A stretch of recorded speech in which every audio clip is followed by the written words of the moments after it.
Welcome to the Diversity Pivot Podcast. I'm your host, Julie Kratz. I am thrilled you are here with us today. Our purpose is to share stories, ideas, and tools to help you on your diversity, equity, and inclusion journey. Let's meet this week's guest. Welcome to the Diversity Pivot Podcast. This week we are joined with another amazing voice in the diversity space. We have Brett Heising, and he is a highly acclaimed speaker who educates and inspires people around the world about living life with a physical disability. He's mastered the art of talking about the sensitive topic of quote unquote disability in a fun and open and honest way. His programs provide applicable approaches to discussing disability and help organizations move towards true inclusion. He found Brett Approved Inc., a travel and entertainment company focusing on serving travelers with mobility challenges. He's also joined our team at Next Pivot Point as a facilitator, and he talks specifically with his clients about understanding the difference between something about being ADA compliant, which we'll talk about, American Disabilities Act, and then the difference between being truly accessible. And I think accessible has been one of the big words that I've heard already this year as a focus in the DEI space. And he also is a member of the Phoenix Business Journal's 40 Under 40 and board chair for the United Cerebral Palsy of Central Arizona. And he's widely considered a go-to resource on topics related to travel and mobility for companies around the world. And he really is on a mission to help companies transform how they think about the more than 60 million Americans who, like Brett, live with a physical disability. Oh, Brett, welcome to the show. So excited to have you. Yeah, it's absolute pleasure to be here and spend time with you and your audience today. So thank you for the invitation. Yeah, well, tell us, Brett, your story. How did you, obviously, born into this from some lived experience that you have regarding disability and DEI, but how did you get on your journey to speak about your experience and overall diversity? Well, I think it's, if we'd have been friends at university and you would have said to me, hey, at some point in your career, professional career, Brett, you are going to champion disability in terms of diversity, equity, inclusion. You're going to start a travel company. You're going to do all this stuff. I would have just smiled and said, probably not. I knew what I wanted to be. I wanted to be a journalist. I wanted to be a PR pro, public affairs pro, media relations, all that stuff. And I was fortunate to be able to do that for a good long while. But I used to travel from time to time for work. And whenever I would travel, probably about 85% of the time, whether I booked the room myself, whether the corporate travel department booked it, whether my executive assistant booked the room, I would not get the room that I needed. And for your listeners, I navigate the world in a manual wheelchair. So I have cerebral palsy, which in layman's terms, defined as any injury that occurs during or immediately after birth, right? So they don't really know what happened to me because I was adopted at birth, but what their hypothesis is that the umbilical cord wrapped around my neck, which then cut off oxygen flow, which then made things that most of us take for granted, like balance, kind of a non-starter. So around the house, I use Lobstrand crutches, which are the crutches with the cuff. And then I use a wheelchair, as I said, manual wheelchair for stamina reasons, right? So if I were to walk from, my kitchen table to my car in the garage, like that's about the extent of what I can do. So without the wheelchair, I really can't get much done. So most people might see a wheelchair and they might think, man, that's kind of a bummer, that dude's in a chair. Well, for me, the chair allows me to be at my best, right? It allows me to do what I need to do. And in terms of my disability, if you have to have a disability, I drew a pretty short straw, meaning that cognitively, I'm exactly where I need to be. And so as I kind of progressed in my career, I kind of grew weary. Well, I'll take the qualifier off of that, Julie. I absolutely grew weary of not getting what I needed to succeed, right? So if I'm traveling with my wife for leisure, if we get a room that's not accessible, like it's kind of a bummer, but I can figure it out, right? Because I'm there for fun and nobody really cares if I shower, right? Or put gel in my hair or whatever. But if I'm traveling for work And the people that I'm meeting with have never worked with a person in a wheelchair before. And they're already on edge, right? Because typically I would come in and help them with some type of PR issue. They're already on edge. They've never worked with a guy in a chair. I show up with all disheveled and everything else. It's like, look, that's an objection that I shouldn't have to overcome.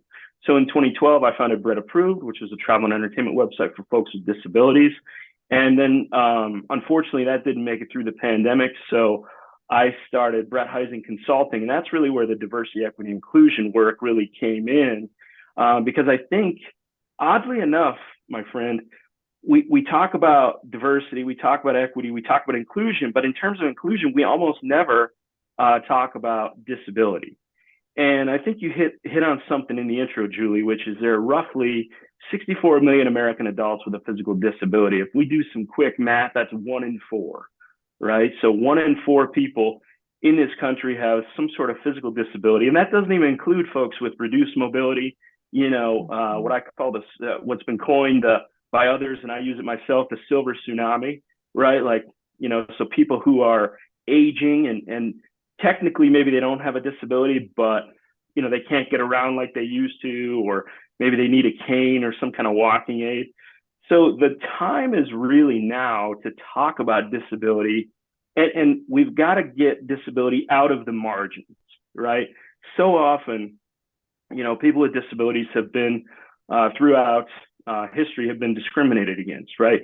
We've been viewed as lesser. We've been viewed as we must have done something wrong, right, to be born the way that we are, and that's absurd, right?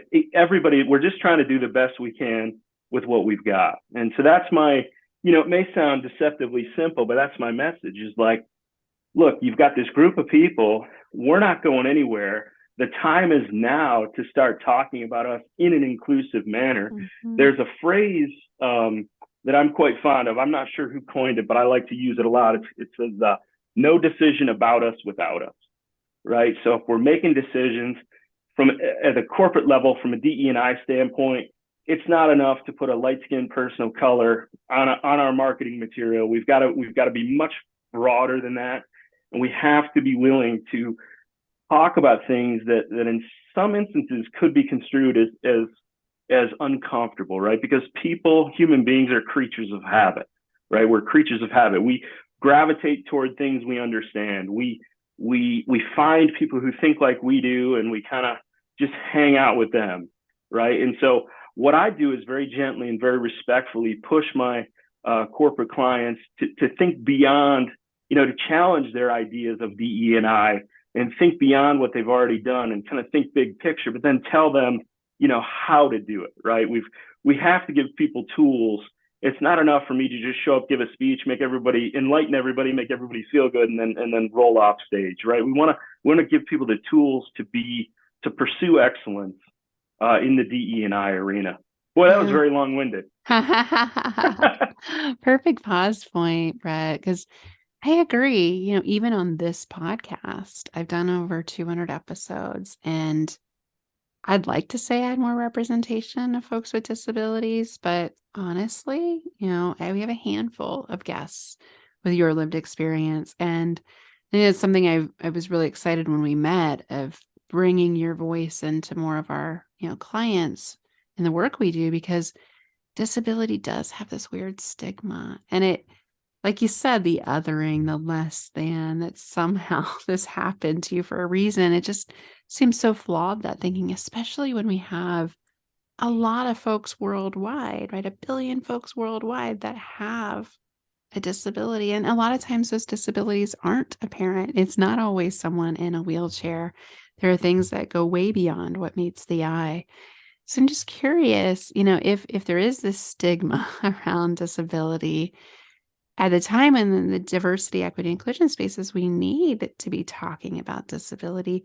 What do you think it'll take for more organizations to be more welcoming of this conversation? I think it honestly, it all starts from the top down, right? I mean, we have to have leadership in place that understands that while we've made strides in the DE&I efforts, writ large, it's just not enough.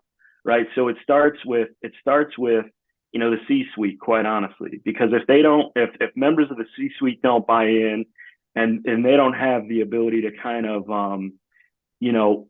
be self-reflective and really think about their efforts, right?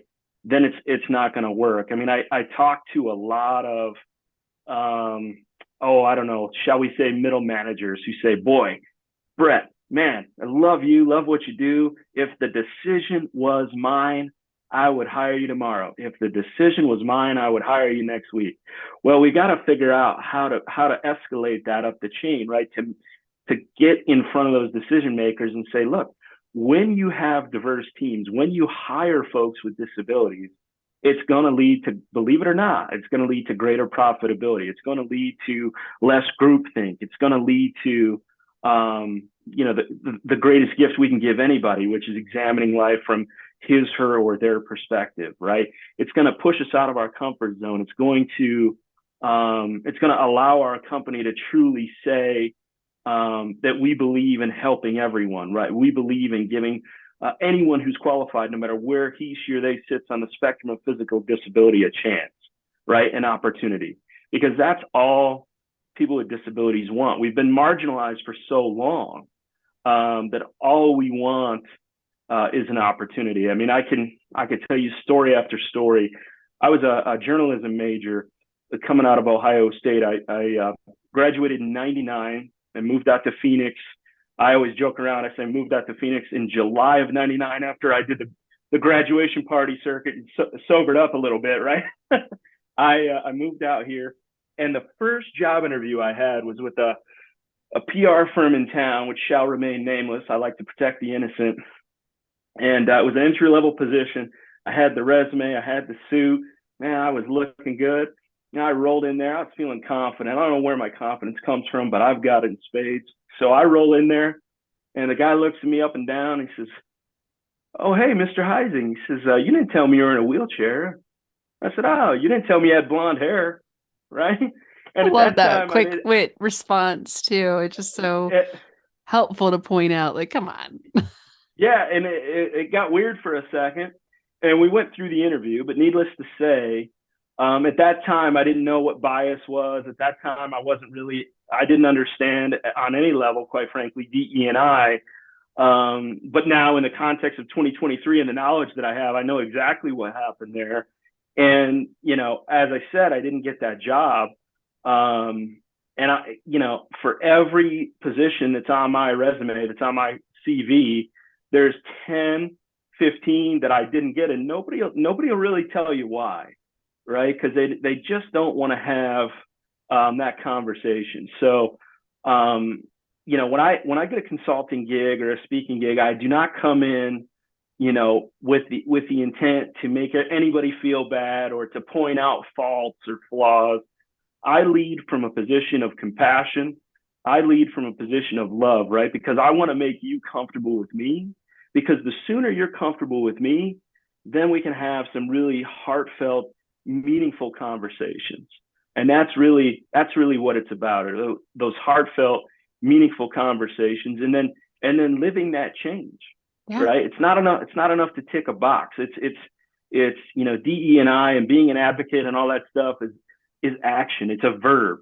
It's something that we start doing, and if we do it right and we have the correct mindset, we never stop. Yep, 100%. It's action. Yeah, allyship is action. Yes. And I think too, Brett, like what I think about as a compelling reason why more organizations should talk about this, and thankfully we are seeing that folks with disabilities are grossly underemployed. It's astonishing, folks with visual impairments, certainly folks in wheelchairs, like historically have been so underemployed, and we're in the throes of a labor shortage that's not going to change, even with, perhaps a big R word looming in the, economy.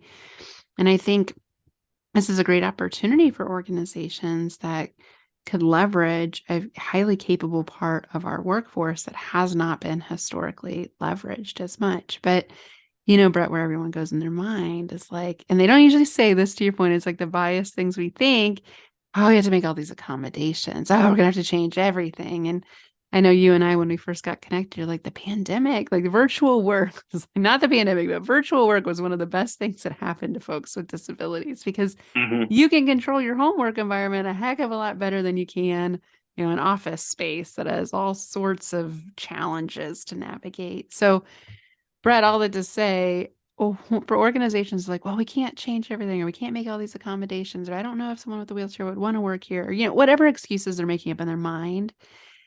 How hard is it really to create an inclusive environment for folks with disabilities? Like, how do you make it more accessible? Um, how hard? Yeah. What are the steps to do that? Well, I think in terms of the physical built environment, it's pretty easy, right? I mean, for example, a lot of my jobs that I've had in the past where I've had to go into a corporate office, I simply need a bigger cube, right? I don't need a corner office with this or that or whatever. I just need a cube, maybe a cube with a wider door, right? So it's as simple as, once that person with the disability, let's say for the terms of our time together, that individual is in a wheelchair, right? Talk to that person. Say, hey, what do you need to be put in a position to be successful? If it's a larger cubicle, that's not tough, right? You just take a divider out, all of a sudden you've got a larger cubicle. Ask that individual if they like to stay in their chair all day, or if they want a traditional office chair next to their chair. Like for me, I like to hop out of my chair and sit in a traditional office chair because my wheelchair, believe it or not, is not very comfortable, right? It forces me to sit a certain way.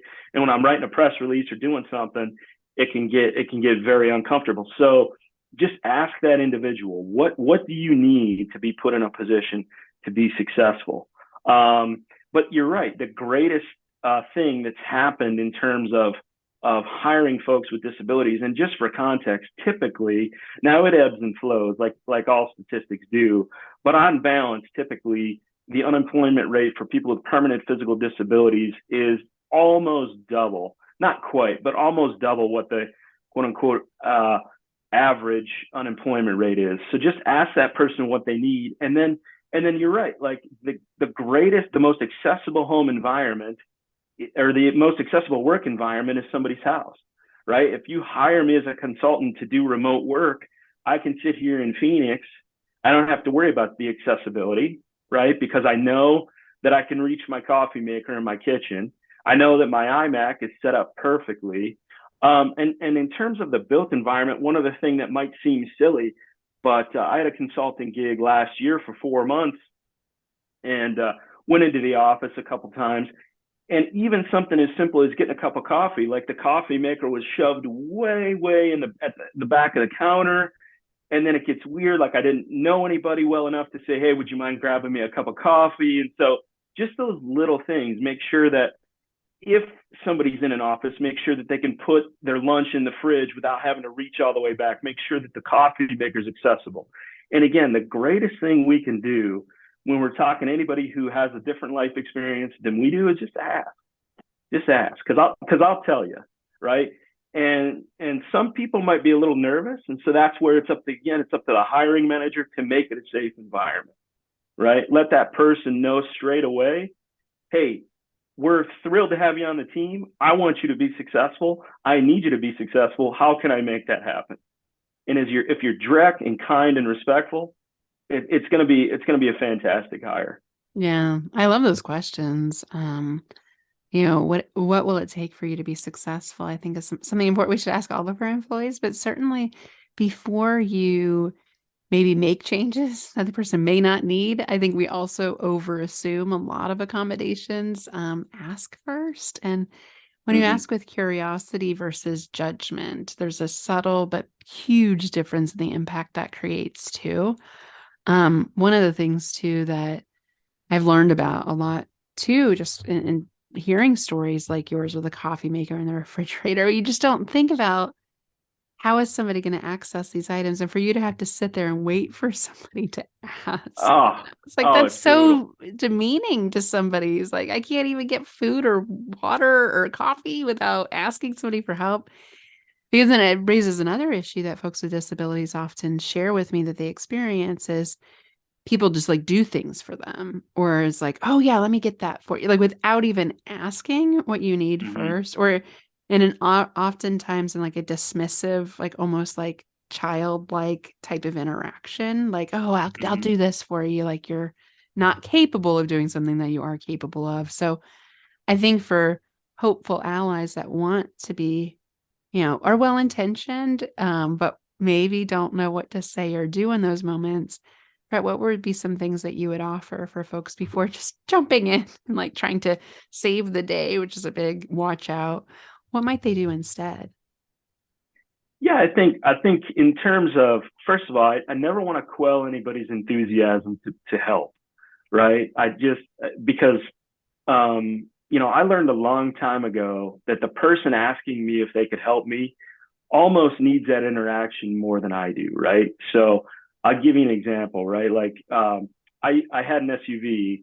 I've since been in a car accident, so I'm looking for a new ride. But I had an SUV for years, um, and I could get my wheelchair in and out of that thing no problem, right? Hold on to the strut of the tailgate with my right hand, take the chair in and out with my left. I'm in it to win, and I'm gone. But every time I would pull into the supermarket, I would inevitably get somebody who would say, "Hey, can I help you out?" And sometimes I was in a hurry and I would say no, like I've got this. But I would notice their body language when I would say no, like they were deflated in a lot of ways. Oh, okay, cool, cool. See you later. It kind of weirded them out. So what I started to do, just as kind of a social experiment, is no matter what kind of hurry I was in, whatever, I would say yes. I would just say yes. And I noticed that when I said yes, like that person's attitude, their tone, their demeanor, like boom, they were happy, they were in it, right? And I've had some of the greatest conversations. I've hugged strangers pre-pandemic, of course, who just say, "Hey, it was so nice spending time with you, Brett. It was so nice, helping you." And so that's what I tell people is, again, everybody with a disability is different, right? We're all along our disability journey. We do that at our own pace, right? So if you would have met me at university 20 years ago, I didn't need help doing anything, right? But now I'm 47. I've had more surgeries than I can count. I'll take help anytime, anywhere. And so if you want to be an ally, the greatest thing you can do to help people with disabilities is just pay attention, right? Pay attention to the person you're talking to. Pay attention to their attitude, their tone, their demeanor. Sometimes I'm having a bad day, and and that's okay, right? That doesn't mean that I might say, I don't need your help right now. But what I don't want to have happen is I don't want that interaction to color how you do things in the future, right? We have to take each situation on face value, right?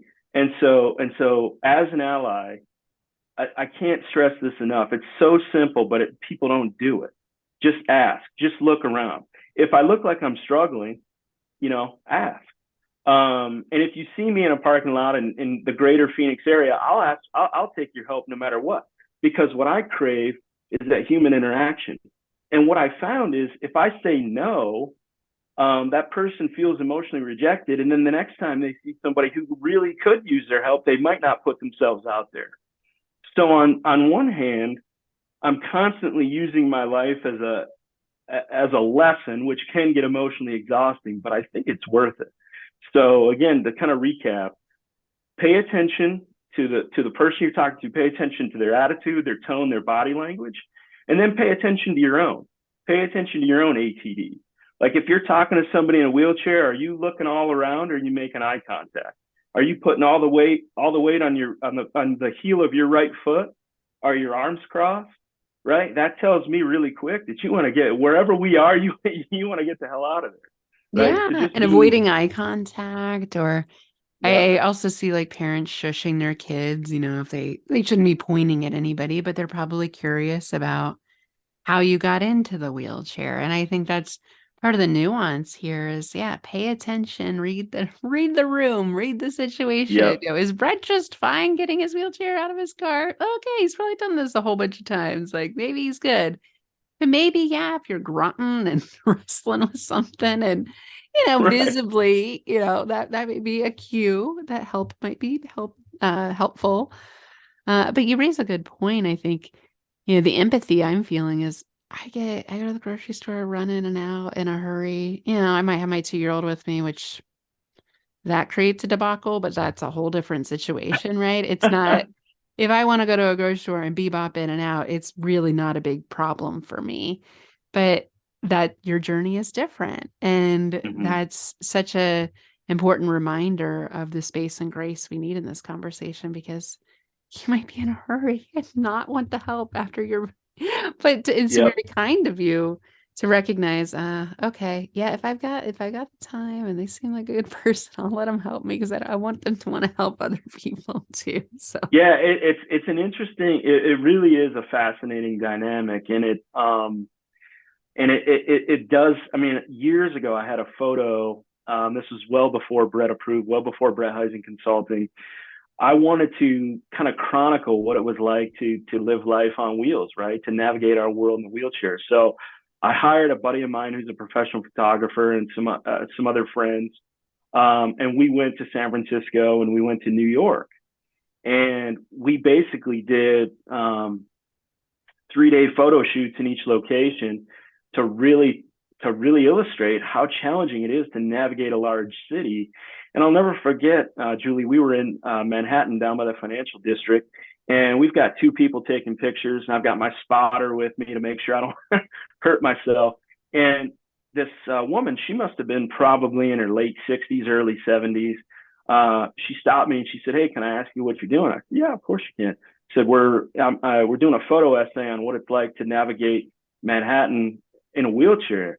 And she said, "Well, how's it going?" And I said, "Well, down here at the financial district, it's pretty tough because these curb cuts, mm, your audience can't see me visually, but they're very, very thick, right? They're momentum destroyers. So you're moving across the street, you're trying to beat traffic, and all of a sudden you get to this curb cut with a huge lip, so you got to stop, and then you got to pop up, and it's really, really tough." And so I'm talking to this woman about this stuff, and she starts to cry. Not like she just watched a Hallmark movie, but there's like a tear, kind of.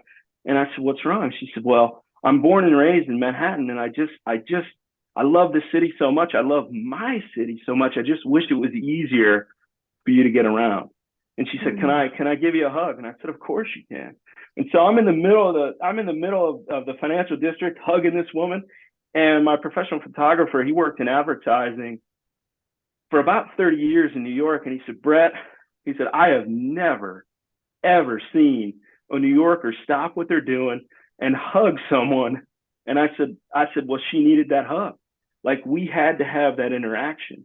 Right. And so again, it's all about paying attention to your surroundings and taking the time to put yourself out there, to ask questions. I said something at the beginning of our time together that I really want to reiterate. The greatest gift we can give anyone is to examine life from his, her, or their perspective, right? Because Mhm. that's gonna teach us empathy. That's gonna teach us about the importance of, as I said earlier, monitoring our own attitude, our own tone, our own demeanor. How do we interact with people? What kind of energy are we putting out into the universe? Like we can't control how other people treat us. We have no control over that, but we can control how we treat them. Yep. And you brought up kids. I love kids because they have no filters, right? They have zero, like, again, rolling through the mall or whatever. "Hey," turn around. "What happened?" And Well, I that's go, what "Well, people want to know, right? And kids can yeah, ask it away. They're like just genuinely curious, like, what happened? Yeah. yeah." And so you see, as you said, the color drain out of mom's face. And I said, "Look, as long as the question is asked with a youthful curiosity and the respect that comes along with that, I'll answer it." But I think a lot of older kids, 10, 11, 12 teenagers, like they're looking for a cool story, right? Like, I've got some friends who were, injured skiing or something like that. And when I tell them that I was born with a disability, that also kind of blows their mind. Yeah. Right. So it's like, oh, what do you mean? And then I get into that and they're like, I'm sorry. And I say, don't be. Right. But the lesson here is that there are 5.5 million people in the United States in wheelchairs, and not all of us same level of ability. Some of us are spinal cord injuries. I have buddies who are spinal cord injuries who could pop a wheelie and ride that wheelie for 6 hours. I can't do that. I have buddies who, if the elevator's full, they could pop a wheelie and go down 2 flights of steps. If I did that, I'd end up in the ICU, right? So it's all about realizing that not everybody with a disability has the same disability, and not everybody in a wheelchair is in a wheelchair for the same reasons. But never be afraid to ask questions, but also know that you might ask questions of somebody who has a disability who isn't as open about it as I am, and that's okay too, right? I always tell people, like, I'm human, so from time to time I'm going to have a bad day. I rolled in. I had a speaking gig years ago, and I rolled into the hotel, and the flight was delayed, and they lost my bag, and on and on and on. And the young person at the counter said, "Boy, you're in a really bad mood." I said, "Yeah, I'm sorry that it's noticeable." She said, "Yeah, you must really be upset that you're in a chair." And I was like, "No, not really. But let me tell you what happened."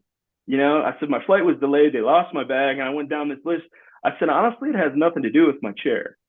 But that was her initial reaction, right? Mm-hmm. Do I wish I wasn't in a wheelchair? Of course. Of course. I would have loved to have seen what I could have accomplished, being able-bodied. But that's not the path that I'm on. Yeah. So my job is to make the path that I'm on as rewarding as possible for myself, for my wife, for my family, for my friends, and for the people who bump into me, for the people who hire me as a consultant. Like, knowledge is useless unless we share it. Yeah. Right. Oh, and I am determined to share it. Yeah. No, it's beautiful what you said. I can only imagine. I mean, you got a New Yorker to hug you, Brad. I mean, that was like that. She can't be from New York. No, I'm kidding, listeners. But it was awesome. yeah, I mean, that's so inspirational. Those little moments, and you just don't know how those could be waterfall moments for that person. They might see things differently. They might use their voice differently. They might advocate for things differently. Um, and, contrast that with the travel snafu situation. I mean, that's a big difference between sympathy and empathy. Like, oh, you must be sad you're in your chair. That's sympathy, like, woe is you, versus empathy is like, hey, I'm curious. Like, I want to know more about your story. And I think listeners, if you're ever afraid of asking somebody about their story and you're curious, just think about how you would want to be talked to about something like that. Like, you probably get that question a lot, right? And I don't get questions like that a lot. So, like, how could I ask it in a way that's not going to emotionally exhaust you, having to answer the same question over and over again? And hopefully, and this is the way it happened, luckily for us, Brad, is over the course of getting to know you. And of course, we talk about DEI and things, but you shared that story with me. It wasn't something I had to pry or ask of. So hopefully, as you build a relationship with somebody, then the evolution of that relationship, you learn more of their story, whether that's disability, race, ethnicity, etc. So always nice when that happens more naturally, but does not always. Well, we could talk. Yeah. Oh no, I was just gonna say, I think everything we do in life is relationship driven, right? And so I think as an ally or as an able-bodied person, we particularly an employer, like somebody who, let's say you just hired somebody in a chair, like you feel pressure perhaps to always have the answers, to make sure everything's perfect for this individual. Well, it's okay. Like, we know there's going to be hiccups along the way, and truly meaningful relationships take time. Right. And so there's a phrase that I'm quite fond of, really has nothing to do with DE&I, but it's how I kind of live my life. And it's very simply put, it's like, let the room come to you, right? Let the room come to you. Take the time to let that relationship develop, because as it does, if you're not in a hurry, if you're purposeful and you're not in a hurry, that let the room come to you, everything will work itself out, and you'll build that rapport over time. And then as you do that, you can ask those tough questions in a respectful, nurturing environment. And it's shocking because so much of what I teach is so simple, but it's hard to implement, right? So I help people implement it. And if there's one takeaway that I'd like to share with your listeners, is nobody expects you to be perfect, right? But just make a genuine, honest effort, and you'll be amazed what happens. Yeah.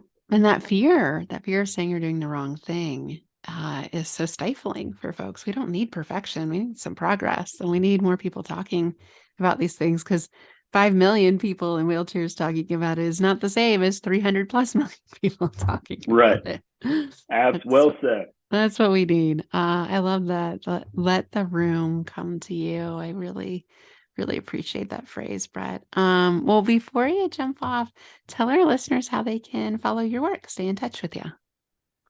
Well, I'm very active on LinkedIn, so you can find me just, Brett Heising on LinkedIn. And then, of course, I've got the new website, which is brettheising.com, which kind of details my speaking and consulting work. And, if you have any questions, you can email me at brett@brettheising.com. And I would love to speak with any listener who has questions. Maybe you're looking to bring in a speaker or somebody to do a workshop. That's what I do. And I love, meeting people and making those relationships. So don't be shy. Don't be shy. Yeah. Yeah. And we're thrilled Brett's on our team partnering on disability allyship, neurodivergence. We're going to cover a lot of topics with him, with our clients too. So definitely thankful to have him as a partner. And thanks for your voice today, Brett. So appreciated. Oh, absolutely. My friend, it's been an absolute pleasure. And thank you again for who you are and the work that you do. And I've really enjoyed our time together today. Thank you for listening to this week's episode. If you liked what you heard, consider hiring Julie and the Next Pivot Point team to come speak at your organization's next event. We speak on a range of topics, from active allyship to inclusive leadership to how to create a culture where everyone feels seen, heard, and feels a sense of belonging. Thank you for being on this journey with us. Go to nextpivotpoint.com